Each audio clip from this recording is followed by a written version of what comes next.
Hello and welcome to another episode of the Chrissie Mayr podcast. We are on iTunes, YouTube, Spotify, and SoundCloud. And if you're listening to us on iTunes right now, please give us a 5-star review.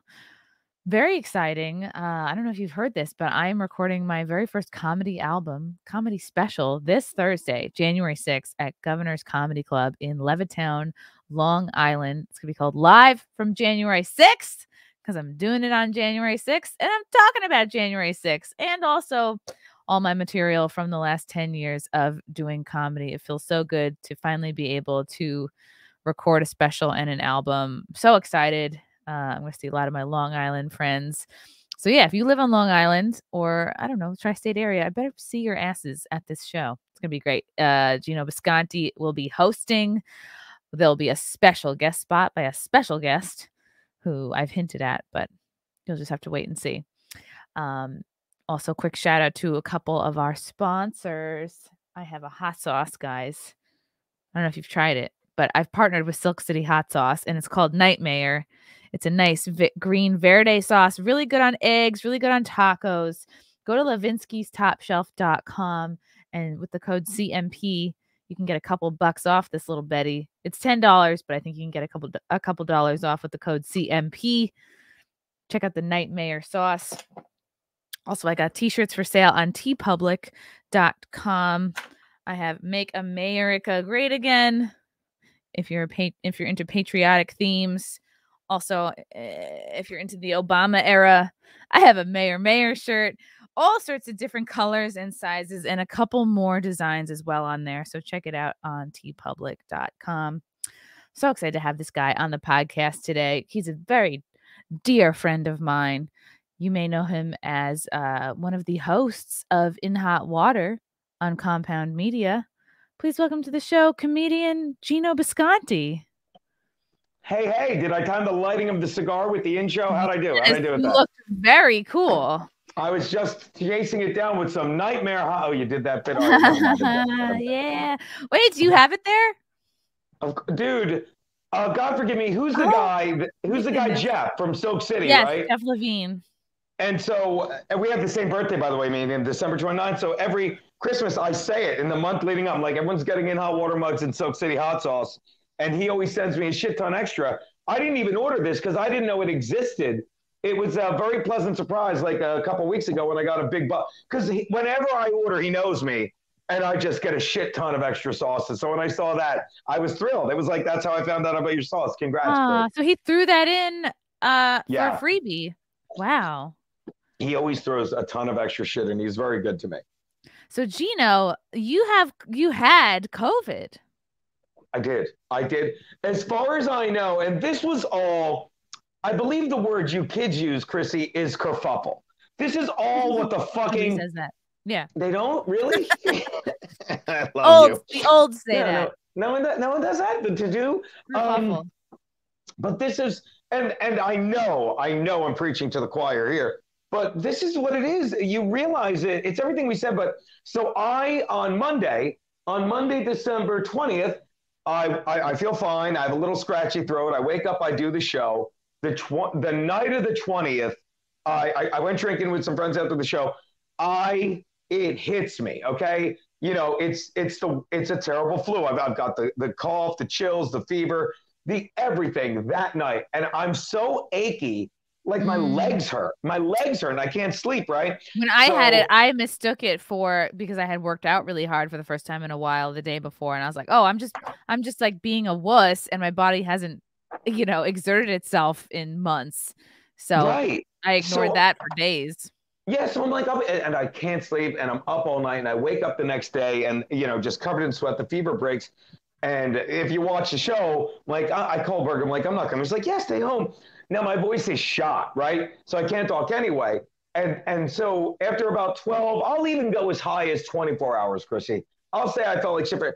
But for the next 3 days, and we've had this conversation, when you take away our voice, it is the most frustrating, annoying, awful fucking thing. So here's the thing. So I have a test lying around, an old test. I take it, it comes back negative, right? And I honestly think at this point, COVID test laying around? An old, like, because I Imagine got a it's bunch. like I found an old test and it was like literally one of your ex's like pregnancy tests or something, and it was like already used, and you're like, what does this plus sign mean? Anyway, I'm sure it's a COVID test. Give it a shot. I feel like I'm about to give birth. So it comes back negative, but they're like, well, you got to take 2 tests. So I go to buy another one the next day, and I'm like, I must have it, and I can't find a test. The only place I can find a test is some half-ass bodega. We talked about it on In Hot Water. We're right on the door. It's like, yeah, we have tests, 45 cash, 50 with a card. I'm like, no. I'm not playing. Yeah, I'm like, I'm not playing a price gouging game. And I'm like, I'll see how I feel tomorrow. But this is black market pricing. Yeah. So now it's the 22nd. My roast is the 28th. And I'm like, I'm just going to act like I don't have it. Because it's like, you know what I mean? Because I know I'm going to feel fine. And so then by the weekend, Christmas Eve, I don't go to Jersey for the 7 Fishes. I blow off Christmas Day. But also in playing with the narrative of this is how they try and isolate us. You know, anyone that watches my show or knows me like you do knows I go see my family all the time. So my brother's not like, oh my God, we're going to miss you for Christmas. It's like, we just saw you on Thanksgiving. Don't fucking worry about it. So my birthday's the 29th. I'm like, P, I want to rest up for my roast. I'll come the day after. For my birthday, and sure enough, I do the roast. I feel fine. I do fucking my birthday, and then I fly out to whatever. And I never actually got a test. But isn't this what we say? It's like that meme that's going around. If the tests are gone, then you don't even. You just have a cold, whether you had it or not. If you had this 3 years ago, you'd been like, "Oh, I guess I'm sick," like how people get. And yeah, I get this cold every year. And then of course, fast forward to me calling into Kevin's podcast the other day to promote him being on my roast, even though he had Stancil read the jokes. And he's like, you gave everybody COVID. I'm like, anyone that thinks. Did he have COVID? Did he get it? He said he did. He said he did, but I don't think he did. But my point is, anyone that believes I went to the roast and gave everyone COVID, and apparently I've been giving everyone COVID at every fucking function for it. Well, you're an easy target. You're somebody who doesn't give a fuck, and it's easy for somebody to blame you instead of reevaluating their fucking mindset and realizing it's not that big a deal. Well, they also get to do what they did with you when you got it. And Frank, it's like, see, you're wrong. COVID's real. She's gonna die. Never said it wasn't real. Just said it wasn't a big deal. Yep. It's like, no, we win by getting COVID. We lose by dying, but we win by getting COVID, not get vaccinated, and get over it. By living your life in fear. Whether you get it or not has nothing to do with it. It's like, what are the mandates? What is the government throwing down at us? How have our lives been disrupted for something that's essentially a flu and now mutated to a cold, basically? It is exactly the same as a cold with and we were all saying this, and I'm curious your thoughts. I said it, Omicron's the best thing ever. All the antibodies with half the fucking cold. I've been saying this, as a lot of people, but I've been saying the joke. Every time a virus mutates, it gets weaker, unless it's in a movie with Dustin Hoffman and a spider monkey. And this latest one, Omicron, is so weak that it's like a fucking little guinea at a fucking club in Long Island. It can't get past the bouncer. It's like, you won't be going to the lungs, buddy. You like the bagel boss of viruses. Yeah. You could just put it up with put your hand on its forehead. Kristen thinks she got COVID from the roast. She said, answer me this. I ordered the roast of Geno yesterday. Today I'm sick with COVID. Coincidence? I think not. I think your sides are just splitting, and you're confusing COVID with just a searing pain of laughter. Yes, thank you. Thank you, Chrissie. And thank you, Kristen, for ordering that. We had a lot of fun with that. I didn't go to the roast. I was not invited. Was I feeling salty? A little, but I got over it. You were invited, weren't you? No, I was not invited. Everyone was invited. I mean, even if you weren't on the dais, but I think they thought Alex would be better on the dais, even though you knew she wasn't going to show up. Were you close friends with Alex? No. I mean, Allie? Oh, Allie Breen. Yeah, I used to do the Artie Quitter podcast with Allie Breen. So we had a lot of jokes. I said Artie doesn't do anything halfway except blow his nose. I was pretty pleased with that. That's great. Yeah, I heard it was really funny. I really, truly have been hearing from many people that nobody bombed, which is so rare in a roast. There's always at least one. It's so rare in a fucking Comedy Central roast because they put on people that don't know each other. Yeah. You know what I mean? And could you imagine, Chrissy, being somebody that thinks if you go outside after you're over COVID, you're irresponsible? Could you imagine being someone that is so woke they lost their job in radio because they're white and they're sending me messages right now calling me irresponsible? Could you imagine being that much of a terrified human being? Who's talking about? Doesn't matter. Somebody we know? I just got it. It's just, but that's my point. It's like, you said it perfectly. You live in fear. And the bottom line is, they've got people convinced that no, herd immunity is not getting sick and walking around with antibodies. Herd immunity is getting a vaccine that I'm sorry, violates the Nuremberg Code. It does. And it isn't does. Technically, well, we all know the obvious points. Yeah. It's not technically what they're saying it is, but the point is like the mandates are bogus. And I was upset that you guys ultimately did it at Stand Up New York because they did require vax papers. I would have wished in a perfect world, I wish that you could have done it at a place that didn't require that of the audience members. But see, this is, and we talked about this, and I adore you, and this is where we differ. One, you just saw this fucking, God forgive me, Rogan just canceled a gig in Vancouver. He said, I don't even think I could get, and that's a guy that sells out clubs, but the best I can do is subvert it. We literally did roast jokes making fun of how, look, I can say this, Donnie doesn't care. It's like how no one cares about the vaccine mandates. All they say is, do you have proof of vaccination? And one of the jokes I said was, I'm not saying Donnie doesn't care if it's a legit vax card, but I handed him a piece of paper that said the word ta-da on it.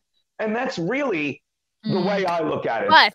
But okay, and I understand that, and I know us comics and the close fans of Compound Media probably knew that they could get in there, sure, with a ta-da card. But do you think it's possible that there were people at that show, or people who saw the show and are not in our close circle and thought, oh man, I really want to go, but I'm not vaccinated, so shit, this makes me feel bad. I do, and that's a great point. But if you're in our circle, you need to realize, we don't care. If you're really afraid of going, if you're afraid of getting caught or just don't want to go out of your way to get a card, that's fine. But my look at it is, I will not be bullied. And by the way, we talked about this. I haven't done a show at any of these clubs, and not like they're begging me to, but they know I'm not vaccinated. You would have popped up at the stand, just like I would have popped up at the stand. But I'm not sending avails to them. I'm not sending them avails because they know I'm not vaxxed. I don't go there out of respect to them because they were good to me when I was coming up. You know what I mean? I wouldn't be where I am in comedy, which is who knows where, if I didn't do the clubs before. But now, thank God, and you're in the same, thank God we don't need them because we've created a brand for ourselves where we can go anywhere. But if you're telling me that I can do, if I do a birthday roast at the first club that ever passed me and they know I'm not vaccinated. You felt and sentimental towards the stand, so towards Stand Up New York. I did, but I also, I can't, I get what you're doing, but I also just want to make a mockery of these people that sit there, when Governor Hochul, whatever that cunt is, says, yeah, and it's illegal to have fake cards and we're going to find a way to verify. No, they're not, because a club will not sit there. Let me ask you, do you think someone at Stand Up New York or near a comedy club, although who knows with them, but Stand Up New York or any bar is going to look at a fucking card? It's like when you had a fake ID. Okay, so I've never tried to go to a restaurant. I've only gone into delis and Dunkin' Donuts, and they don't ask. And I'm fully prepared any place I go into. If they ask for it, I'll obviously turn around and walk out. And now I'm at the point where if they ask me to put a mask on, I'm going to turn on and walk out just because I'm extra sick of it. Right. But yeah, I have not. And I've been invited to a couple things, a couple parties or whatever at the stand, at the stand, over the last couple of years, and I thought, oh, will I go? And then I asked the person, oh, are they going to be checking papers? And I always ask, and then I just have ended up not going because I haven't gotten a straight no, they won't. And even with I was talking about this with Kenny Warren at the Pair. I was like, hey, what do you guys think of the mandates? Are you enforcing them? And he's like, yeah, there's somebody at the door whose job it is to check them. But, you can come perform whenever you want. You're cool. You're with me. We're buds. I'll just let you in. And I was honestly I pressed him a little bit. I was like, this isn't right to do. I was like, why would I perform somewhere? Like, yes, the comics maybe who perform at the Pair or wherever, no, okay, we can get in on the sly, but like the average audience member doesn't know that. And to me, I think it's hypocritical to perform somewhere that requires that of audience members who may not know there's a secret loophole. Because I just don't want to be part of the reason why people feel pressured to get this experimental injection. And then it pisses me off extra when I see somebody like Kevin Brennan, who honestly like very talented, like for some reason doesn't like me. I don't know if it's just like fake drama, so he has something to talk about. It's but when I see somebody like him, who I think like should be above or like better than this kind of behavior, like making fun of me or shitting on me for like standing up for freedoms and honestly his freedoms, honestly everyone's freedoms, by taking a look at what I've said and done and being like, oh, well, what clubs was she even passed at to begin with? And it's like, okay, I could tell you it wasn't all of them, but it was some. And just like you haven't been putting in avails, just haven't been doing, because I don't think it's the right move. And I just think it's like, it's pretty low for someone to make fun of someone taking a stance and someone's standing up for something. And honestly, it has like nothing to do with him. Like, I don't know why that personally offends him. I don't know why he feels like he needs to like, well, everything personally offends him. But it's like we're not even doing that. We're not each other's competition. We're not in the same realm. We're not trying to do the same thing. So I just I like sort of don't understand like him. And to me now he's really just like a sort of a common troll to be muted with the rest of these trolls that like are trying to stir up drama. I guess if that's fun for them and they need something to talk about, like sure, but it's unfortunate that he's got to make unnecessary. I know that's his whole thing, burning bridges, but it's like, why make an enemy out of me when I'm somebody who could probably one day help you or give you an opportunity, and now I'm not going to. He doesn't think before he talks. He just bitches. But this is where I say this all the time with Berg. It drives him nuts. Like, no, we can both be right. Like, we look at this two different ways, and you've known me long enough to know that I don't know what I'm doing from one day to the next. I just wake up and just whatever feels right, I go with. That's how I wound up doing everything I'm doing. But when I wake up, and I said this when it first started, and you know, Berg, he's losing patience. He's like, you're losing your mind. I'm like, no, because this has been since day one when it hit me. It's been about bullying, not more. They always say it's controlled. To me, it's bullying. It's like when that stupid fucking pig mayor in Chicago, who's so ugly, and I don't mean she's unattractive, she's a fucking pig ugly, but the way she acts is so arrogant. And when she says, yes, this is inconvenient by design, no, you're not allowed to try and bully us with your stupid laws that no one cares about. And you're just taking advantage of the people that won't stand up to it. And it's one thing to stand up like you are, without a doubt, and say, we have to start saying no. And once we all start saying no, it all goes away. And I couldn't agree with that more. But there's also a way of saying, like, look, you're full of shit and you're trying to scare us, and you don't scare me. And, you know, okay. I'll get, you know, and so part of, I feel like I understand your mindset on this, because you're coming from a place of, I don't take these mandates seriously. I know certain businesses don't take these mandates seriously, so I'm going to have an event at a place that doesn't take it seriously, because in your mind you think that is sort of going back to normal, like sort of just bypassing. When you were 20, when you were 18 and you showed up at a club with a fake ID and they looked at it and like, she's hot, this is fake. I was not hot at 18, by the way, or 20. I had braces. You look like the mayor of Chicago, but you know exactly what I mean. Like, I look like the mayor of Chicago. Yeah, that's mean. I had a real makeover. They're like, this, like, look, this is fake, but she's gonna drink, pay money, and this I can show them. Be like, I thought this was a valid ID, and and the people checking the things at the door are a hostess or something that has to go back to school on Monday. And then Hochul, again, this is insulting to me when they say, well, you know what we're going to do? We're going to start matching the cards with the lot number. You're not.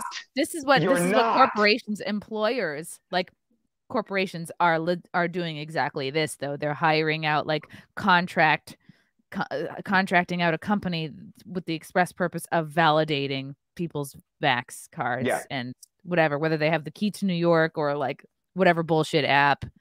So I think I understand more your point. Like, So part of it was sentimentality or feeling sentimental for Stand Up New York because they were like kind of supported you early on. And part of Donnie you has kids he has to put through college. And so part of you feels like you want to support him and give his club business because he supported you early on. And you also know him personally. You know, he has a family. So part of you feels like I want to help support him or give him money rather than I want to sit there and laugh at this mandate with my friends. I want to sit in a bar and laugh at this mandate because what else can you do? It's not going to go away until it's not until people stand up. Until people stand up like you're doing, but it's also not going to go away until you say, like, I'm not getting vaccinated. No one should be getting vaccinated. And that's the other thing that drives me nuts with, okay, so half the people vaccinated now want to be, and that's great. But now with the boosters, half the people don't want the boosters. And when they do these stupid laws now more than ever, they're like, it's Mr. Burns, this will get them to, and no. It's like not only are the people that aren't vaccinated like me and you not getting vaccinated, half the people that are fucking vaccinated are like, I'm not even getting boosted. And I think this Omicron, that's the other thing. You look at someone who's vaccinated now, and it's amazing how many people, like Cheryl Landman. Oh yeah. The other like 2 months ago, she's like, you gotta get vaccinated, and now she's like, she looks at me, she's like, the vax is useless, you know, and she's vaxxed, but it's like we're all like, look, it's useless. Let's just all get Omicron and get on with our lives. And I'm telling you, this is what they're gonna do next. They're gonna try and sell stupid people on super immunity, where they say, yeah, you probably got Omicron. So do you think? Let's say there's a restaurant. There's a restaurant that you've gone to that you used to like pre-pandemic, and that restaurant requires papers. Do you think, you know what, I'm not going to go to this restaurant because they require papers and they're losing business, should communicate to them that these mandates are bogus and they shouldn't enforce them? Do you believe that is I agree with that. Okay thing to do? Okay. Yeah, I haven't gone to a single restaurant I went to one restaurant once because I was meeting a comic there and they asked for it and I gave my thing and laughed. But this is just my bizarre mindset, okay? And this was another thing that I've said on the act, and I know you agree. Like, they took comedy from us because if you want to fucking scare people, they better fucking be terrified and they better not be laughing. And if you're trying to shut down the clubs, which they did, and make it scarier, right? Yeah. I don't give I don't need your fucking food to go get fatter. I mean, if I wanted to get food, I'd just get vaccinated so I could get free fries and donuts and Krispy Kreme. So something in you was like, I know this is a little bit hypocritical, but this is comedy, and this is a guy I know. Aren't you, as a comedian, Chrissy, aren't you livid that they're not just trying to take our livelihood? They're doing it because, look, Chrissy, I'll say it again. I'm not Alex Jones. I'm not a globalist, as I always say to the boss, and it's my favorite line. One time I said to Cumia, I'm like, I'm not saying I'm a genius, and he goes, nobody's saying that, Geno. I think you were there. But look, it's this simple. If you want to talk eugenics and population control, wow, it's really taking a dark turn. Only 22 minutes in. I'm like, let's call in our next guest, Bill Gates. He's in the waiting room right here. Chrissy, hear me out. I said on the Balls show, and I said it on Safe Space, and I won't get the chance to say that again on that show. But I said let me give you a three-part plan, okay? Part one, create a virus that takes out the useless people in society, and I think we know who that is. It's the elderly. It's the morbidly obese. I thought you were going to say the urban. No. We need the NBA, but it's like you take out the elderly. I love you. The morbidly obese, people with 2.3 average coexisting. People who failed their driver's test, on the first time. My niece did. Women. Jews. But once you get rid of those, okay, so we do that in stage one. You know what we do in stage two? And this is the beauty of it, Chrissy.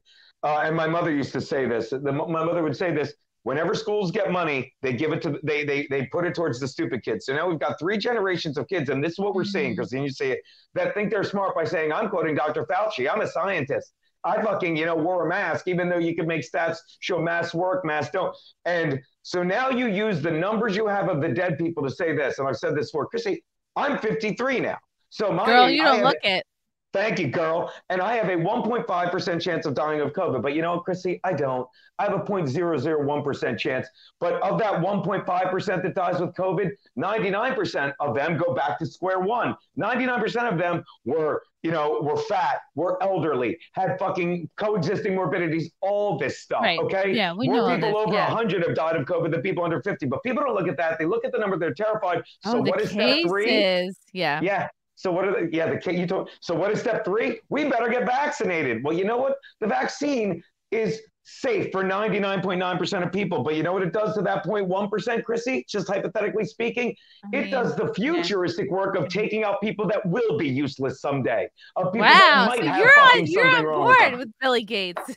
I'm just saying. I'm just kidding. All right. Did any of what I said not make logical sense? We can talk about how effective the vaccine is or isn't, because obvious YouTube reasons. We've already said too much. Yeah, everybody gets it. You guys, if you're listening to this and you know us both, you know what we're getting at. But it's been interesting because I've talked to now 2 people who are going to be running for governor of New York State, and Andrew Giuliani and Rob Astorino.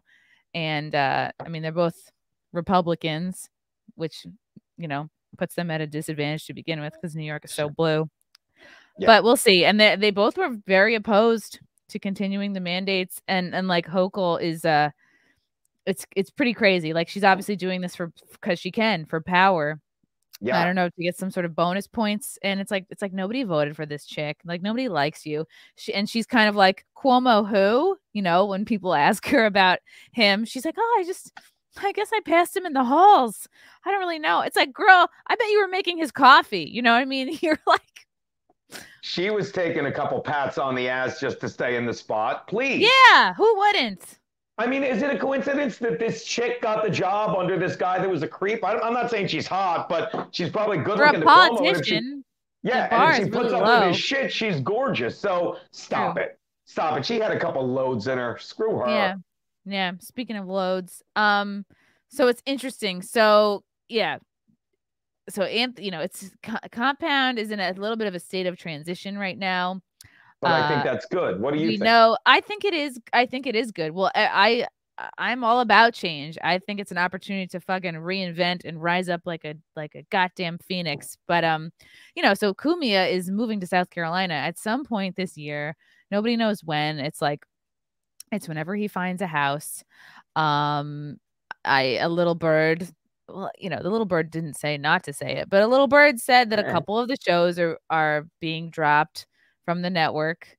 Talib Starks' show and Tommy Pope's show. And I think a couple new ones are going to be added. I don't know who they would bring on. I don't know who they're looking at. Maybe Lionel is in the running, just from my own guesstimation. I've heard that. I love Lionel. I think he'd be a great. But here's the thing: whether you like him or not, I like him. I do. There's nobody like him on the network, so it's a completely different type show. That's one thing I've always liked about the network. It's like there's a lot of different shows. Yeah, and you know what though, I say even Compound, just in the 2 years that I've been there, if I were running it, I would have said there needed to be shakeups like every year. Yeah. I think I wish I knew what my viewership numbers were. Like, I know that I'm up there, but I wish I knew every quarter what my numbers were, just like I can with YouTube. I look at my analytics every day on SoundCloud, on the audio only platforms, and on YouTube. So I know exactly where I'm at, up and down. I know what weeks I'm down. I know what weeks I'm up. I know what months. I know everything. And I wish that I knew that about Compound so I could adjust accordingly. Like, do people like the porn stars? Do they not like the porn stars? Do they like some of them? Do they like the fun little skits that we do? They like when like a dominatrix comes in? Do people like when girls show nudity? And that's what I love about Compound Media. It's a free speech network. We can do that kind of stuff. A girl can totally porn. We can show right. Girls can flash their tits. It's all good and it's fun, and it's like nobody ever sees tits and goes, "Wow, that made my day worse." No, it's always like, yeah, even a bad tit is better than no tit. Even a weird fucked up, like, what's the story with that tit? That tit has seen some shit. I'd still rather see a weird tit than no tit. It's always welcome to me. I'll never turn a tit away. And that's what I like about Wet Spot, and you have fun on In Hot Water too. So I like that now there's okay. So maybe Anthony's move has catalyzed this feeling of like, okay, how can we step it up? How can we make changes? I wish that they're doing it now. That's all that matters. And well, and I've said this, and I'm curious, like, you know, whenever some haters are like, it's over when he goes to South Carolina. Well, no, it's like when we would know by now, and someone would have slipped and said it. Oh yeah, like, well, it's not only that. It's their logic is so dumb because they're like, when he's gone, it's over. It's like, so you're saying the guy that, and I remember when it first started, like before we were on it, before any, it's like, he's stupid to put that behind a paywall. He should get it away for free. And to this day, that's a problem for some people. But it's like that allows us to say whatever we want and do whatever we want. And whether the numbers are huge or not, there's nothing like it out there, and it's really doing well. I'm not saying it's fucking Rogan. It's not. But it's fucking doing great. There's nothing like it out Rogan. there. It's right under. Yeah, I'll take it over Gas Digital any fucking day of the week. Oh, shots fired! But wouldn't you agree that it's like, so he's like everything else. He stumbled into this, and now he's like, but when I go to South Carolina, I'm just going to tear down something that already runs on its own. And you know it does, because he doesn't do shit up here. And I'd say that if he was sitting here in a complimentary raise, like, I do as little as possible. You know what I mean? And I get it, because as someone who is like your talent, I know I've already know what things I don't want to do, and I don't like looking at numbers, and I don't like negotiating sponsored deals, and like and I don't like a lot of things. Like I sometimes my brain just has enough room for like, okay, what am I going to talk about on my shows this week? And let me research my guests, and then I sometimes forget to promote and plug and post, and but it's all like a balance, right? Yeah. But I know In Hot Water, you guys have got to be a top. I mean, after Cumia, you've got to be like the number 2 show. I mean, I don't know. That's what we're told. Yeah. That's the information I got, but that's why I don't want to see the numbers. Like I know we're doing well just by the way they treat us. And when they asked us to, excuse me, Ben. When they asked us to, when they asked us to, just working the COVID out. Oh, there you go. I'm on 3 hours of sleep, but when they asked us to lead in for the boss, you know, that told us a lot, and we were very flattered by that. And we loved doing it. And that's another reason it's like, I don't even want to look at the numbers, because no matter what they are, you're always going to look at the next tier or the next, how do I get more? But the more you look at numbers, the more I was that way when I first started looking like at my own YouTube. I was like, oh God. But the more you look at it, the more comfortable it gets. And you start to go, it's like weighing yourself every week. You're like, all right, okay, I know about where I'm at, and I know what happened to make me up or down.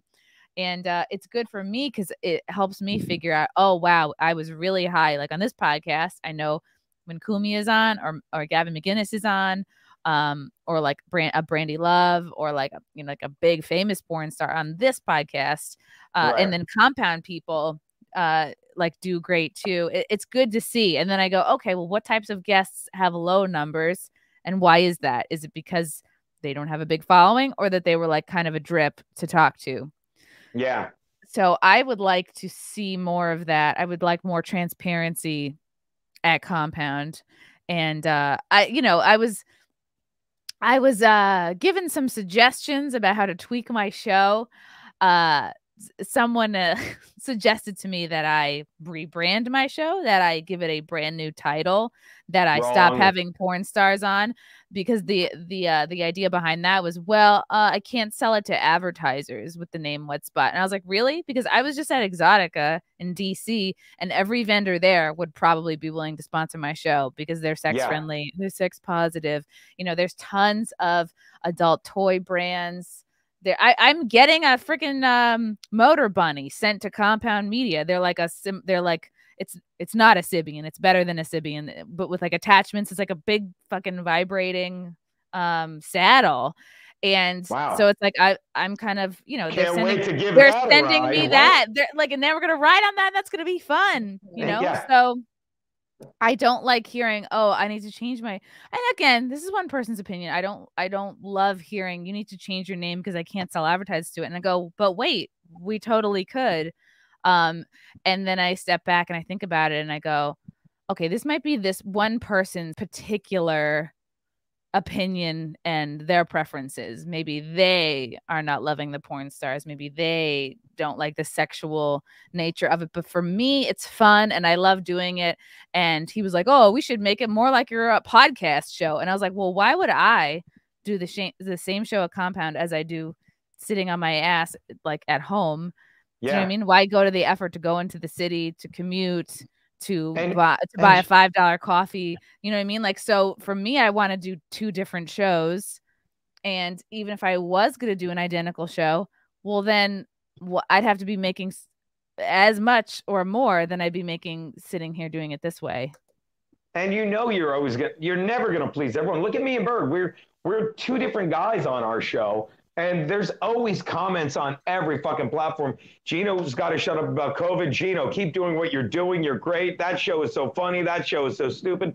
Yeah, like, that's why another reason I'm lucky to be how I am and our show is like it is, because I show up every day and I'm like, I'm just going to have fun. I'm just going to have fun, see what the fuck happens. You know what I mean? You're the talent. You need to be unencumbered with certain things. Yeah, and it always works out for me. And that's how we stumbled into whatever the fuck we're doing. When COVID hit and we fucking, when we stripped down the studio and fucking Berg's like, I'm taking my wife. She's got, when we believed everyone. And I was like, AIDS. Sure. We're getting out of town. I'm taking my wife to Delaware. I'm like, yeah, I'll stay here. I'm going to die anywhere. I'm 52 and everyone over 50 is going to die of COVID, because you believed all this shit at first. I did. And then all of a sudden, of course, everyone did that first month. We were legit all in the same boat that first month. Yep. And that was the golden era of the pandemic, because that was Tiger King time. That was like you start getting ads for matching sweatsuits on Instagram. It was like, wow, I haven't had a vacation in 15 years, and I can stay home for 2 weeks and get paid. Hell yeah, we were all down for that. I'm checking the world meter every day on my phone, saying like 4,000 people. What? And you believe it. And I told you the 2 things that I lost my mind is, one, when they said hydroxychloroquine will kill you. And by the way, if you've listened to any of those 3 guys on allegedly, Rogan, well, it's almost like hydroxychloroquine. I'll tell you this, and I'll just give you some medical advice. If any of you people have lupus, which is an autoimmune disease, they prescribe hydroxychloroquine every single day for the rest of your fucking life. And I know people that have had it 15 years and are living productive lives with their kids. But if you do a study that's a fucking lie and give it to people when they're already dying in the hospital because you don't teach people how to prevent this, and you're just focused on the vaccines, all right. You'll have stupid fucking people sending me messages like you're fucking dangerous. I don't know if I made it clear before, but if we start talking about like what does and doesn't work, say cunt. I know, but I know I don't. I know you don't have a YouTube channel and you don't have to worry about these things, but I'm trying not to. I do. Geno's piss. Okay. It's not a real one. It's not. No, it's okay. I love you, and I love. Now I'll calm down, but you know exactly what. But okay, the point is, have you ever gotten any kind of suggestions of how to change in hot water, or like what direction you should do, or have you been given creative freedom? If you're saying from the boss, no. I mean from fans. Let's say hypothetically from anybody. Well, fans are always like, don't show gay porn. I'm like, I wasn't big on it either. I take what the fans say. That means a lot to me because they watch the show. Not maybe somebody who watches it once in a while or like kind of observes it, from a distance, who may or may not have some authority. And that's the thing is like, I go, oh, my immediate reaction is like, I have to say yes. I have to make everyone happy. I have to yes everybody. And then I think about it and I go, but fuck, doesn't it matter what I want to do? You know what I said to Bill? That's all that matters, Chrissy. This person also wanted Andrew Harms to get the boot, and I like him. Yeah, I didn't like him at first, and how many times have I said to you lately? I look at you, I'm like, I was wrong. I look at you every week, and I'm like, I was wrong. You came around. But that's the thing. It's like I say the same thing about athletes. You want to be wrong. There's a guy on, and it doesn't matter, but it's leading to a point. There's a guy named Cordarrelle Patterson. He's been a wide receiver forever, and he was never any good. But he was great in college. Suddenly, Atlanta gets him. They make him a running back hybrid thing, and he's having a great year. and you root for him. And like, I didn't want to sit there 3 months later, be like, this Harms guy stinks. I told you. I sat there, and I'm biased. When you look good, I take a little bit of pride because, you know, we helped you. Because you made me, Geno. No, you did it all on your own. I don't even want to go. But for real, I would not. I absolutely attribute where I am to you and Aaron, because after my mom died, I was like, what the fuck am I going to do with my life? And I was like, oh, I'm going to start going on more podcasts, I guess. And your show was like one of the first ones. And I felt like I had a home. Like I really felt like an orphaned child that like was given a home. Here, come here and be weird and do your weird characters and like, and forget about, you know, your insane grief for a little bit. So I will always appreciate that. We can't thank you enough. You were great. And I say that, so when you end up doing well, there's a part of me taking credit that doesn't deserve it. I'm like, yeah, I know it the whole time.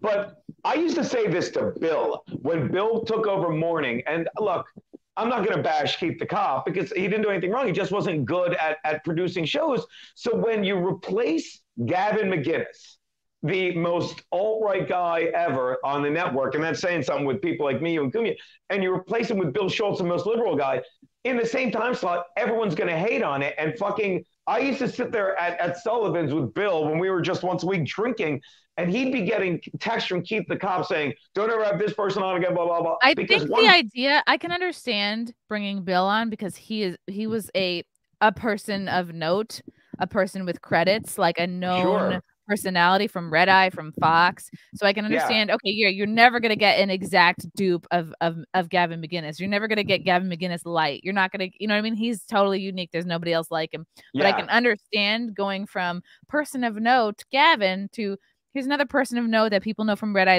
that will possibly bring in an audience and who has experience running a show, who's organized, which Bill is so organized. Like, if you know from Morning, he's got 10 articles, he's got paragraphs, he's got sound cues. Like his shit is on point. Yeah. And he works really hard. I want to get to a couple of these super chats. I watched Mornings. I watched it. It sucked today. I watched it today for some reason. I was really on it today. You were great. Lump of shit. Todd says Geno has to say Aaron was right. About what? Just everything. Why is it? Okay, Lump of shit says, why is it you always have to poop after you take a shower? That never happens to me. I always have to poop first thing in the morning. Marshall says, Cumia entertained Brennan coming back to Compound Media. Would this affect you, Chrissy? No, it wouldn't affect me. Like I mean, you know, if you know me personally, or if you listen to all of my podcasts, like you could probably figure out who I like and dislike, but like professionally, I would be fine, you know.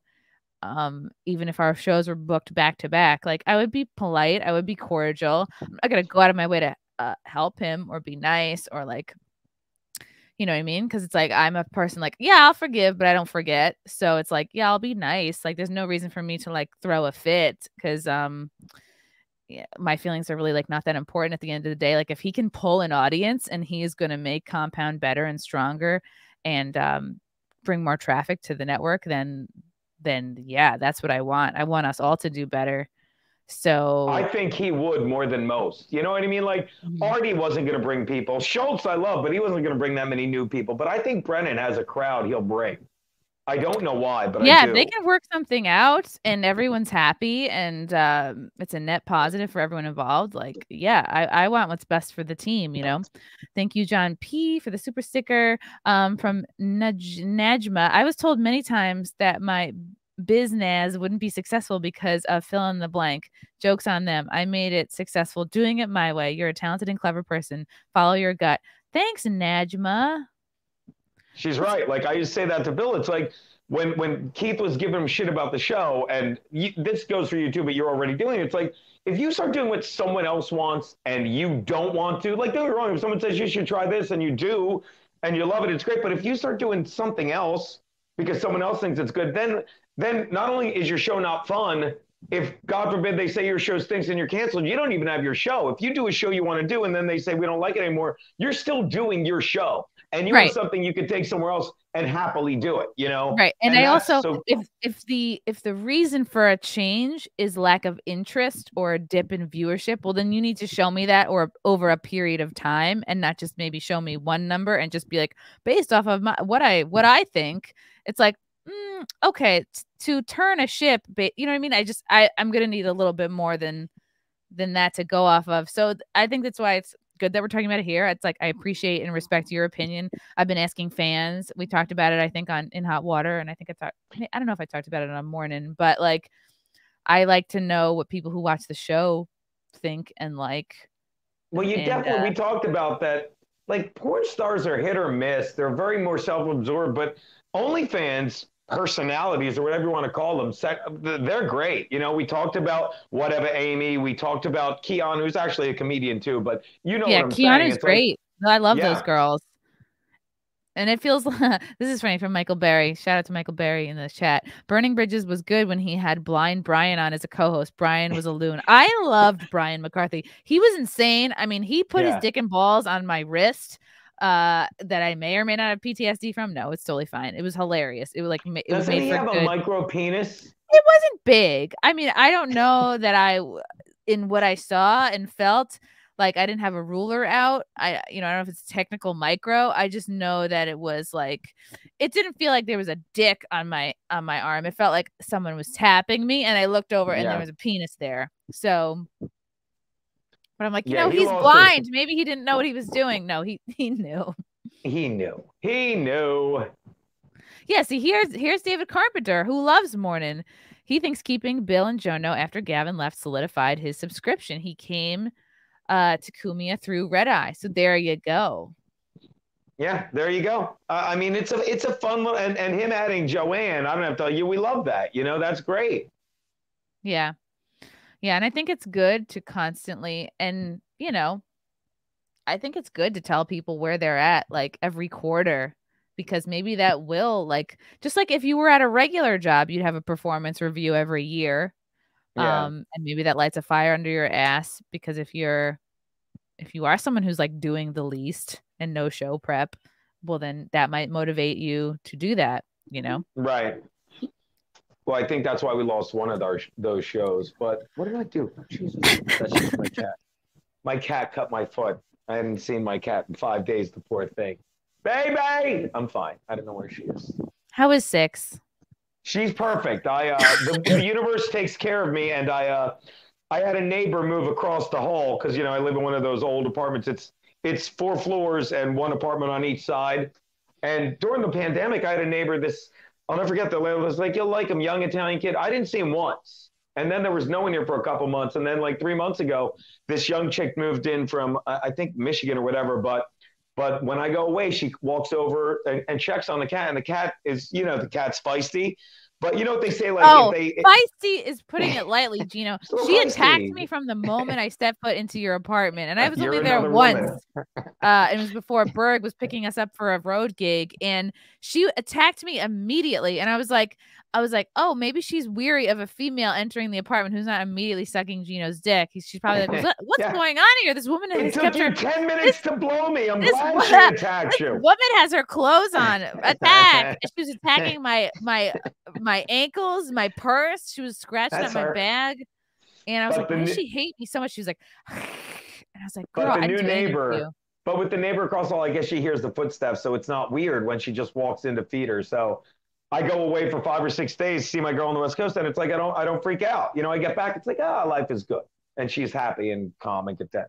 That's good. That's good. Okay, so we got a couple more feedbacks from Carolyn. I like the comedians you have. Comedians who are open, and even the ones who have opposing opinions make for a good show, or awkwardness. Yeah. And Brian was the only reason I watched Burning Bridges. Brennan is just whiny. He could be funny occasionally. When he dumped his tea, that was epic. That was a great moment. I didn't even see that line. I was about to say, did you see when he dumped his tea? It was epic. It was epic, buddy. Yeah. See, AJ liked the Christmas episode that you were on. You know, you might have been a little tipsy for that, but it was you, Elsa, the boss, and Gavin. I felt like you couldn't hear me unless I screamed, And I'm like, I'm nuts. And then I was so buzzed. I was just watching you guys at the desk enjoying it. I just became more of an audience guy that happened to be there, but it was great. David Carpenter, thanks for the super chat. Andrew Harms is the wet spots Frankie McDonald. And I say that with love. Yes, you get it. You get it. He is. He's a great guy. He's an acquired taste. And it's like, if you're going to come in with him and expecting a lot of laughs right away and like, you know what I mean? He's like a sniper. He's like a ninja. Yeah. He's like an awkward autistic ninja who waits, listens, and then bam, he'll lay one on you and you'll be like, oh, that was funny. I heard he did very well at the Christmas party last week or 2 weeks ago. Yeah, he's very funny. His stand-up is good. And Marshall saw him at Broadway, I think earlier last month, and said he crushed and he was like the best one on the show. From Chi-Town Guido, you guys have more people watching you than the boss has watching him on Twitch right now. If you ever have a chance, just watch the boss for 5 minutes. Every time he gets killed, it's hilarious. He just yells "fuck" at the top of his lungs, and for some reason, it's hysterical to me. Yeah, same thing, Jesse. Right? I get the vibe that Kevin hates everything. He does hate everything, which is I think that's an easy take. Yeah, it's so easy. It's so easy to hate everyone. It's so easy to shit on people. It's so easy to say people aren't funny. It's so easy to say, what clubs are they passed at? Dave Smith's not a real comedian. Chrissie Mayr's not a real comedian. It's like, that's boring to me. It's like, I don't know. It's the easiest thing in the world to just openly shit on somebody. It's like, all that time and energy you spent shitting on people. Yeah. You could have spent, I don't know, learning how to use social media to increase your following. I don't know. But the model has changed so much, and we're lucky to be on this side of it. And we're so lucky. Well, you have a lot of platforms, but Compound Media makes my life like that's all I wanted to do when I moved to New York. I wanted to be the next Letterman. And now I get to host a show behind a desk that's nothing like what I thought I wanted to do, but it's even better than what I thought I wanted to do. You had to be Letterman? Would you write monologue jokes, and did you want to do like a single? Yeah, I did all that stuff. I started doing the football videos so I could sit behind a desk and do stuff. I really thought, but of course I never came close to that. I never even got a late night spot, but thankfully, because I always said, back then in 2001, 2002, the model is, all right, you get to New York and you get a solid 15 minutes and you get seen by an agent, you get past the clubs, you go to a festival, you get a late night spot, you get a sitcom, all that stuff. And the path is kind of laid out for you. And now, you're one of the few examples. And I think it's because you have a great spirit and you're a great person and you're so, you're very self-aware. So you're like, constantly making updates. Like you're not somebody who's ever gotten crusty the whole time I've known you. And I find with some of these other comics that are like your age or younger or older, like around that, I don't even know, maybe like boomer age. I don't even know what the years are anymore, but it's these comics that I've noticed, and it's like, there's no point in like naming names. Like if it's like who you're stuck in this in-between generation of, 80s and 90s, you show up to New York City or Boston or LA and you're funny, and boom, you get management, you get passed at all these clubs, you can make a living running around doing spots. Social media is not a thing yet.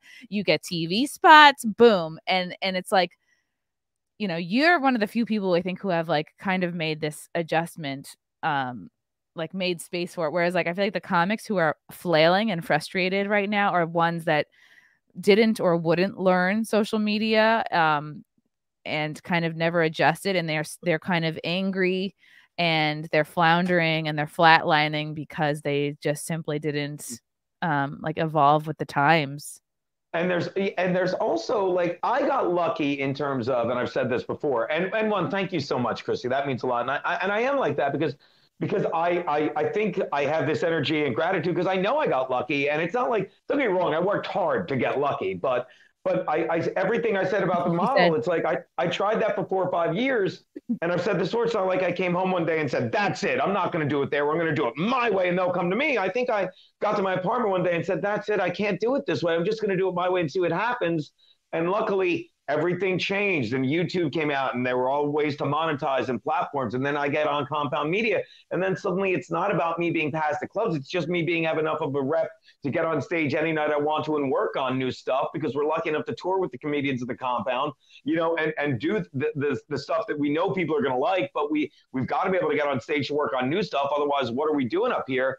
Whereas there are other people, I'll say his name because he's working his balls off, but Mike Vecchione is the best writer in New York City, if you ask me. And don't get me wrong, there's a lot of great ones, but he's another one that he got on the Tonight Show a couple times, but it was when it started to mean shit. You know what I mean? And it's everything you work for. After it, after he's doing great. Think of all the comics that have incredible credits, incredible talent. Yeah. I mean, all the people that have done Letterman, like, there's so many talented comics, like Joe List, fucking Keith Alberstadt. Norman's made a good name for himself, a good dent. But then you look at somebody like Joe Matarese, he just would create podcast after podcast, and you can watch him in like real time getting frustrated and like giving up and then starting again. And you feel bad. You're like, man, this guy like can't figure out what he wants to do or where he wants to be. And that's the thing is like, but some comedians they operate from this like puritanical standpoint or this like comedy purist mentality of like, well, it's all about stand up and what clubs and are you in New York City and what clubs and that's the measure of value. And it's like, you're the only one still stuck in that game because now it's about your following. If you can make a following and if you can just, you know what I mean? You're kind of bypassing this bottleneck of comics that are like, oh, late night, Comedy Central, New York, Brooklyn, whose ass do I have to kiss? Who books what? And then, oh, maybe I'll break through and get a special. Maybe I'll break through and get Fallon. And then you look at someone like Tim Dillon or Ryan Long, obviously Rogan, you know, Andrew Schultz, even who they go around all of that mess. They find their own way. They're talented. You know what I mean? Like, and at the end of the day, it doesn't even matter if those guys that I just named aren't the most talented. They found their people and they're making a good living for themselves. And so to sit there and go, Dave Smith's not a real comedian. It's like, are you fucking kidding me? He has so many followers. He might even be fucking running for president in 2024. There comes a point where like what you do and your purpose is bigger than what stages in New York City are you performing 10 minutes of comedy at a couple times a week? It's like, are you really going to be hung up on that? Like, it kind of, but I'm so talented. did this. I'm the, you know, I mean, it's like, dude, it's such a cope. I've said this to my co-host Berg, who, well, I've said it about him and to him, but it's like, hopefully he gets a compliment. And think about Aaron Berg, who fucking gets on stage at the stand. He's funnier than 75, 80% of the people that go up, but they get more notoriety because they fit that numbers game. You know what I mean? And it's like, it's got to drive him insane to some extent, which is why it's like, I just want him to fucking just let go of it sometimes, you know, and just completely commit to Compound. That's why I was like, really went out of my way to be like, and I'll do this with you too. Like, it didn't work out the first time we tried, but that's why I was like, Berg, come to the Blaze with me. Yeah. Let me like get you in front of a bigger audience, like mixing it up. And that's, I think Kevin Brennan, I mean, you're already dealing with like a salty individual, like all that negativity aside, he was expecting Compound to be his like end all be all when you need to realize like, okay, no network is perfect. Every network has its limitations. It's like what you do outside of that. You realize kind of like, okay, this is what I can accomplish here. What can I do on my own? And just complaining and pouting and demanding more money or demanding more days a week because it's good for your ego. It's like, it may not be good for the network. And then you're like, harumph, I'm leaving. It's like, no, dude, it's about multiple streams of income. It's performing, it's podcasting, it's whatever it is. It's not enough in 2022 to be like just a stand-up. It's like, you're a stand-up and what else? It's just not going to cut it. I don't care how talented you are. I mean, think of it like, who just does stand-up now, you know, primarily? Like, I guess what I was going to say Rogan, but Rogan can survive stand-up because he's Rogan. But you know what I mean? Like, who is just doing stand-up? Not Schumer? Who does? I'm sure there's a lot, but it doesn't leap to mind. She found her what else? Like she found her group. Like, well, her fan base was hardcore comedy fans, and then she got into like the Amy Schumer show, and then she got into movies, and then Hollywood, and then it's like the mold you have to be to keep working in Hollywood, or who knows, maybe that's her authentic self. She's living her truth, whatever. This is who she truly is. But now, like, that's her. What else is Hollywood? Is like appealing to the left. And I think just to just to have the cope of like, oh, Chrissy's grifting to the right wing. It's like, man, you really think that these are not my real opinions? And like, oh, so now anybody who's doing well is a fucking grifter. That's what you're going to spend your time on, instead of going, how can I step my game up? How can I work smarter and harder? Yeah. Not that I have it all figured out, but Dean Obadiah called me a grifter when I started doing these fucking sheep stickers. And I just get so livid because that's like, oh, well, I would tell that, he said, tell that to Kenny Ortega. And I wanted to choke him because it's like, first of all, I know Kenny Ortega. I spent time with Kenny Ortega 2 weeks where he died here. Don't do that and call me a grifter when I couldn't believe in what I'm saying more. And how does it not gull you what we're seeing? How does it not drive you insane that they are shutting down the country for what is a flu? And like it'd be one thing if I was like from day one just a conspiracy theorist. No, we all believed it. We said that. And then once you started asking questions, you're as angry with yourself for believing it as long as you did. You know what I mean? And then you're like, no, this isn't grifting. This is my therapy. It's like your personality. It's like, because you couldn't, if you were grifting, you couldn't keep it up for this long. You know, what did you see me doing when you walked into the studio today? Hand addressing the fucking stickers I send out to the fans. I know. Thank you. I was like, and I love doing it. It's like, I was like, thank you. Oh, look at Geno. I would show you the stickers on my laptop, but they're on my laptop. Lumpishit Todd, does Geno ever comment want on any of your IG posts? Oh, does he comment want? No, he does not. Thank you. Your IG posts? Jason for the super sticker. No, I think because does Aaron say want? Is that a thing he does? Oh, want. I just got that. No, I did that once to, I did it once. There's the chick I brought up. Her name's Marina Valmont. She was on our show once. We Skyped in, and she's a smoke show, really hot. So she put a picture of him like, that is so hot. So I just put want the day after she was on our show. Cause I think we're friends. And I put want with an exclamation point and a fire thing. Oh, and the guys just made fun of me for the next day. But then she saw it and she commented on it because she watches the show sometimes. So now I put want under all her pictures, and it's kind of an inside gig. But the first time I did it, they ripped me apart all day, and I was laughing like, "What? You don't want?" So it kind of worked out.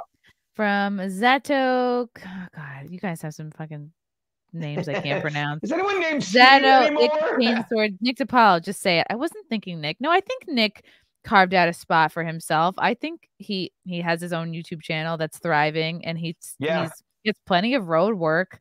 And it's so funny, Nick DePaul, because they just announced Bill Burr just announced who's going to be on the 8th or 9th annual Patrice fundraiser show. And it's like a couple of these people are like not anybody that was friends with Patrice. It's Pete Davidson, it's Mateo Lane. And who's not in the show is Cumia, is Norton, is DePaulo, people that were actually worked and were close to him. And I know Bill Burr's got issues with Cumia or his wife or whatever. It's they're woke or something. But that's another thing I don't miss, and I've said this.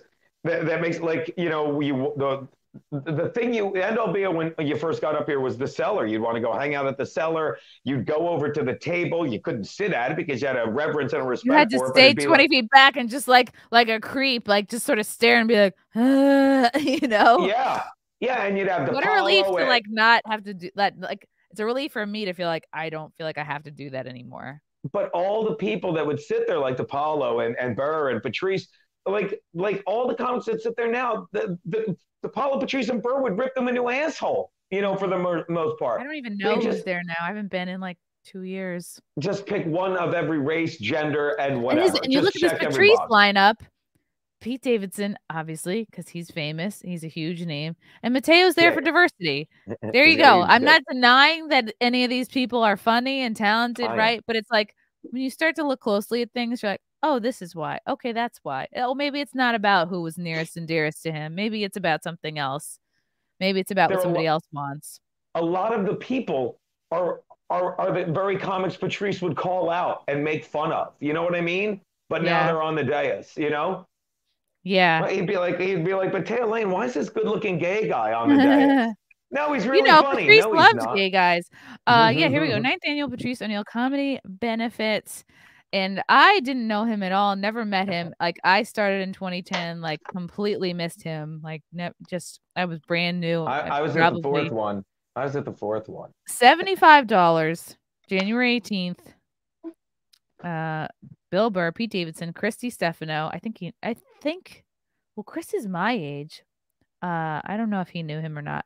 Mateo Lane, Yamnika Saunders, Sherrod Small, Cypher Sounds, Mike Vecchione, Rich Voss, and Sal Volcano. I think Voss is hosting it. Yeah, I don't know. I don't mean to come off like unnecessarily shitty. People can do whatever they want, as long as all the money goes to his family. That's probably ultimately all the. And like, oh, you have to be fully vaccinated to see all your, to pay your respects to Patrice O'Neal. You have to be fully vaccinated to support this show. Suck my dick. Yeah. Well, that's the other thing. They love saying like how the unvaccinated, so many of the dead are unvaccinated. Yeah, well, a third of the people died before there was a vaccine. It used to be more than half died before there was a vaccine. But the odd thing is, people are dying more than ever now, even though there's a vaccine. It's just. Look at this. Interesting. This is a pertinent comment from John P. None of Patrice's real friends want to be on the benefit. Vaughn has grifted this enough. She has enough tight pants and size 14 heels. I never noticed her foot size. From Jeff Hillman, Chrissy, would you ever have Frankie on the wet spot? Or would his alpha manliness just lead to cat fights between you and whatever Amy? I would love to have Frankie on the wet spot. He's such a good kid. Epstein's Ghost, a Geno and Chrissy double bill show would be a hoot, a nanny of a time. Cheers to you both. Well, Geno is hosting my album recording on Thursday, so there you go. I'm very excited about that. I'm very excited. That's going to be a good time. We can do it. I had to cancel all my cellar spots. Done. And you know what? Like it's exactly what you're saying. The cellar was the end all be all. And now it's like, I don't think Tim Dillon ever got past at the cellar. He just sort of found his way and exploded. And that's the thing. If you're a hard worker and funny, a combination of both, or, you know what I mean? You have to be either extremely fucking talented, undeniable, and lucky. Yeah. Like a Michael Che.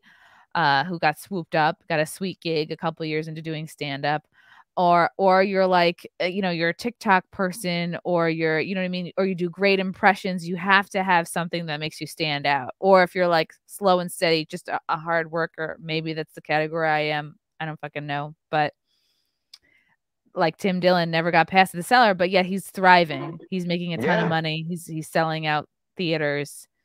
So because the model has changed, and there's no replacement for being funny or smart or something, whatever you are, that that you can market yourself to. You just said it, to like, our greatest advertising now is our fans. You know what I mean? Like it's amazing how people like tell their friends, like, you have to watch this in a water show, or you know what I mean? Like I sent you.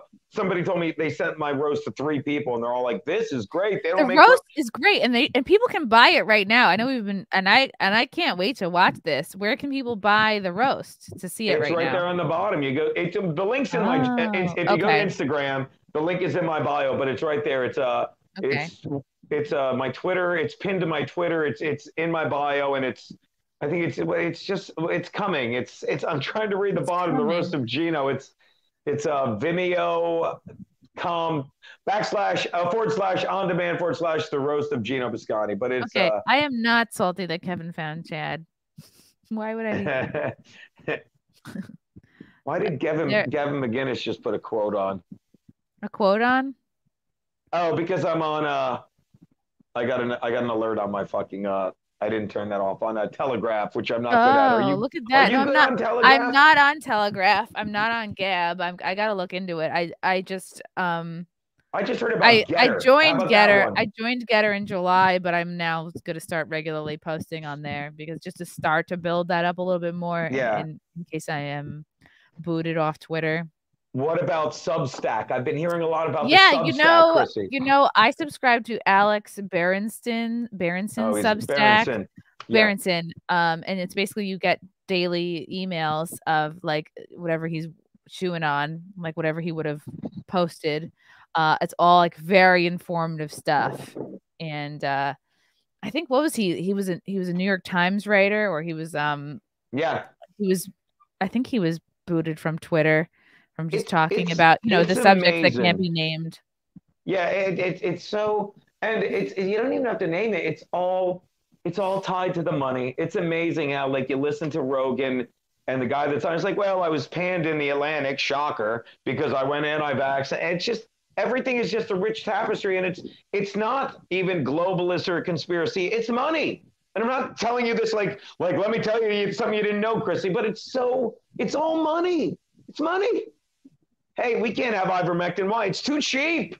You know what we'll do? We'll make a COVID pill that's base ingredient is ivermectin, but it's stop it. Totally. From Marshall Beaupre, Chrissy, your haters' vitriol appears to increase the more you work and are seen. How do you handle that? Badge of honor?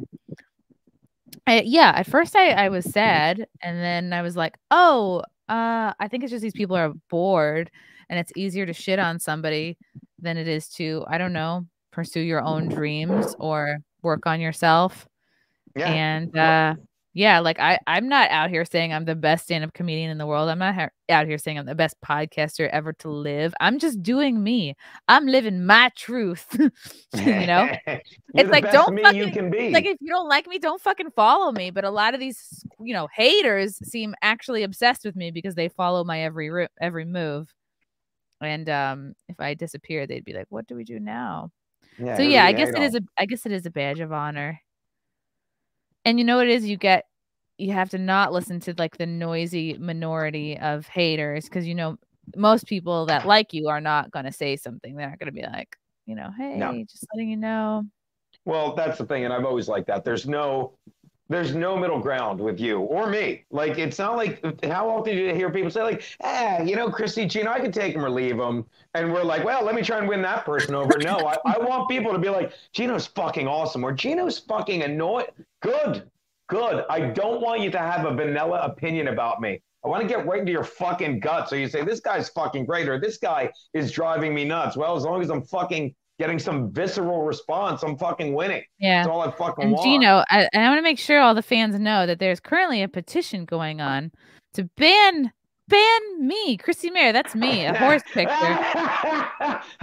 I'm jealous. I don't have one of these. What? Why just you? Yeah. And it's like, look how clever this is. Wow. No one's ever called me a horse before. Bravo. So why original. didn't we plug this on our show? Now we're fighting. I know. Now we are fighting. But this was today. Kidding? This was today because I went on Morning and then Don Jameson show and your show to promote my album that's on Thursday. It's not just like I'm bored, I have nothing to do. I'm just, you know what I mean? Like, I'm going on to promote something. And it's not like I didn't force myself on anything. I was hanging out and people were like, oh, hey, come on the show. So anyway, I would like you all to please ban me from forcing myself on other Compound shows. I'm sure this was started by you've got the bit between your teeth and hoofed it here. This is your main chance to harness your support. We should win at a canter bite. And there's 10 supporters. And Frank is like, let's win it all. More appearances. Roger Goober Goodall, or fuck Roger Goodall. She is a hack. These are all very original takes. So please, everyone, sign this. I need to be stopped from forcing myself on other shows that invite me to come on. Oh, that is so fuck. I'm so mad you're just showing me this now. That's fucking hilarious. It's hilarious. But you just proved my point. Like, I'm jealous I don't have one of those. I'm angry. Oh, really? Well, you know what you need to do, Geno, is force yourself on other Compound Media shows. I was on the bosses today. I always crash fucking your show. Come on. This is what I do. I don't know what else I can do to get a petition like that. You could start your own, I guess. Yeah, they'd know. It's not the same. I don't know. I don't mean to come off like cunty and angry. I feel like everybody's on their own journey, and God puts things in your path to teach you a lesson, and sometimes it has to be a hard lesson. And ultimately, like, at the end of the day, like, you choose your own happiness, and you choose your own thoughts, and it's just success is about who you surround yourself with, and how real you're willing to be with where you're at. It's the old excuse me, everything happens for a reason, but it's not the angle where you're like, well, what was no, you have to decide what the reason is. You know what I mean? It's not like some fatalist view where everything has a reason. Well, why? What happened? Why? No, it's like you have to find out what that reason was and move forward, which is what you're saying. But hopefully I'm explaining it from that stupid perspective. Yeah. Geno, do you have a lot of haters? Do you have a lot of vocal detractors? Oh, sure. I mean, I think I do. And like Reddit aside, which is nothing but a land of hate. Oh, yeah. You know, I get it on the Facebook. I get it on Twitter. But I used to get it on Twitter when I had more of a fan base and wasn't completely shadow banned. But, you know, it's always that. It's always like this. He's not funny. He's just loud. That Reddit says that all the time. He's not funny. He's just loud. All right, well, I'm just loud. Just loud. Okay. All right. Right. But you know, the point is you're getting people's attention, and ultimately people are talking about you. So if you were completely boring and uninteresting, nobody would be talking about you. Well, how about, could you imagine if you had no haters because you were propped up by the industry and then you let your overlords down when in the same week, Jimmy Fallon, Seth Meyers, and Whoopi Kuntberg all get COVID while being triple vaxxed? Don't you think, in a way, they're like, you had one job. Read the fucking dick jokes we tell you shitting on the fucking conservatives and don't get COVID while you're vaccinated. And they did. So they're failures. You understand that? No one hates them, but they're fucking failures. Totally. Lump of shit, Todd.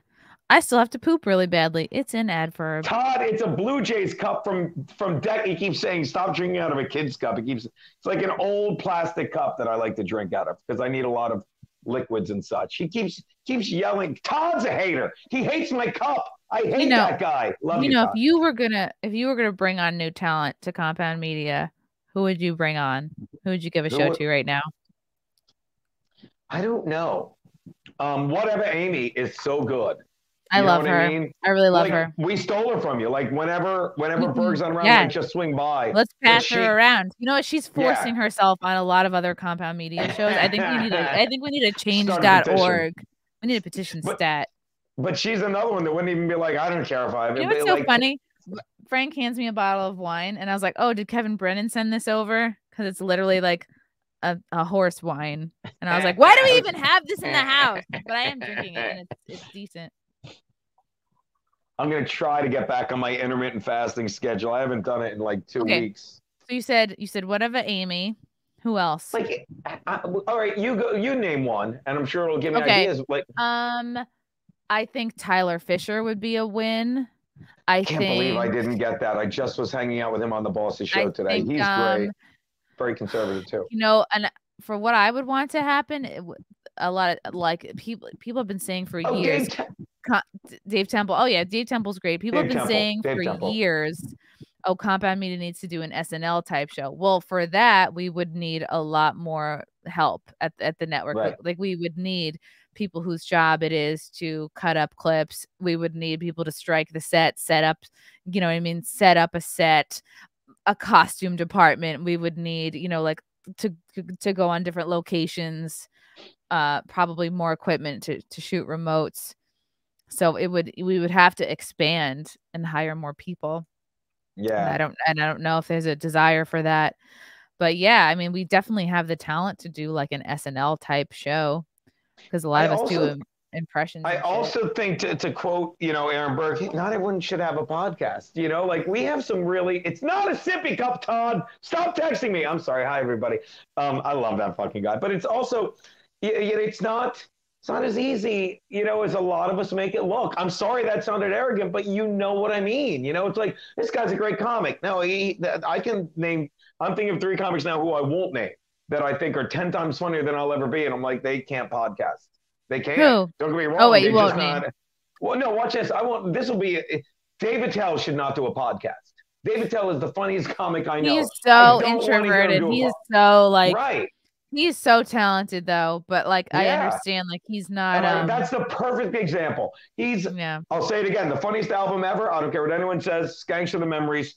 It's his album from like 2003. I'll listen to it 10 times, 50 times in a row, front to back, just laugh just as hard. But I don't want to hear him do a podcast. I don't. Am I wrong? You're not wrong. Boric Wadama says Geno has the look of a man who sells his starfish at a MAGA rally, but it's confusing when your beard is reminiscent of a week-old Brillo pad. All right, just call me. What? I'm available. What? It's starfish. Never not funny. It's never not a funny word. Starfish. True. Jason Weaver says, I'd like Jean's Sally Jesse Raphael glasses. They're my cheaters. Hi. Cheaters? Is my zit going down? Look at this. I'm a 53-year-old man that wakes up with zits like this. Are you kidding me? On your neck? Let's see. I think that's Geno, I think that's from sweating. I think maybe you got to change your pillowcases more, and I think you need to maybe wash your jammies. No, because I was really good with that. I was like, when I was sick, that was it. But you know what I think I got it from? They normally don't give a fuck, but this Delta flight, JetBlue flight, they were like Nazis with the mask, so I wore a gaiter the whole time, and I think that's what did it. I think. You know what it is?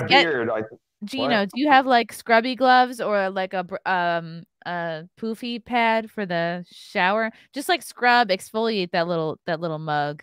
You know, I'm gonna, at the risk of sounding gross, I'm gonna pick at it a little bit, not with my finger, but, just you know what I mean. Go to a drugstore, get a salicylic acid face cleanser, like a Neutrogena, something easy and cheap, just some kind of like daily scrub, and get that, and then like do a nice scrub and scrub your neck, and you'll be set. All right, if you say so, Doc. You're like, I'm gonna pick at it. Scrub that rubby dub neck. Suck it, Beaupre. He's a black Hebrew. They're all jerks. I don't know if you guys suffer from anxiety like I do, but thanks to Cushy Dreams, the sponsor of this podcast, they're here to help, guys. Cushy Dreams offers a full lineup of premium smokable CBD. You can enjoy all the health benefits of CBD without getting high. They offer various indica sativa blends like Hustle, Create, Relax, Dream, Peace, Energy. So if you want to wake up in the morning, you need a little pep in your step, maybe you smoke on a little energy, or maybe you're trying to wind down at the end of a stressful day. Have a little dream, have a little relax. Join the men and women who are sick of vapes and gummies and want to smoke their CBD. Go to cushydreams.com. That's KUSHY dreams.com. And at the checkout, use promo code CMP to get 20% off your order, plus free shipping. Ships to all 50 states. I think it's perfectly legal. Good for you. Good for you. I mean, it's been good for me. It's helped me with my anxiety for sure. And now I'm on my third glass of wine, so that's why I'm slurring. But by the way, Slurry McSlur, sorry, I'm kidding. Am I nuts, or are they not even trying to hide it anymore? The latest variant is called Flu Rona. Is that a joke? I'm not making that up. Geno! What? You're not allowed to say that? I don't know. I'm trying to wind down. Okay. Okay, I'm sorry, babe. Have some more wine. Lump of shit, Todd says. Can we take up a GoFundMe to get Geno some soap? That's it. I've had it. Go soap me. Oh, no, I love you, Geno. I'm just trying not to get kicked off YouTube. And it is hard. It's hard not to talk about these things because we have so many feelings about it, and we get so fired up, and we just want the people. We want the people to wake up. Yeah. You know. Geno, thank you so much for doing this show, especially last minute. You're like you're one of my ride or dies. I mean that. I've always got your back, boo. This is something you're well aware of, and vice versa, I believe. I'm very certain of. Follow Geno on Instagram at Geno Bisconte. Follow him on Twitter at Geno_Bisconte. Go to GenoBisconte.com. Pick up the roast of Geno Bisconte at Vimeo.com/ondemand/the roast of Geno Bisconte. So watch him Monday through Thursday on Compound Media on In Hot Water at 2 p.m. Eastern time. Anything else I forgot? And God bless us, everyone. And God bless America. See you guys on Thursday at my album taping. And love you all very much. Thank you, chat, for the questions and comments. And until next time, bye. Bye.